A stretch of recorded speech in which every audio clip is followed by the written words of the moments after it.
This is our VEVOR 4,000 pound winch. It seemed to work really good up until the moment that the end plate popped off. It was being used to lift, 500-600 pound round bales on a little bale spike. That cable actually doubled through a pulley, so it was half the strain on it. But there must have been a problem in the casting or something.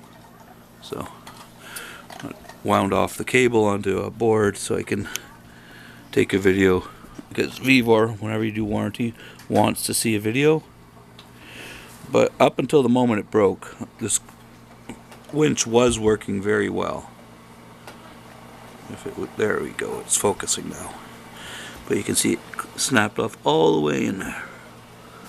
So it's broken. We open up the freewheel to unspool it.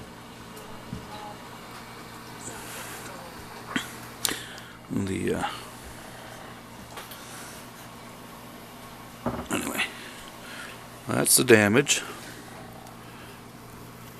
Now it's to start the warranty process.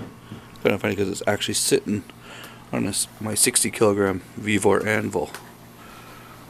But anyway, that's the winch. Let's see if it's a seamless replacement.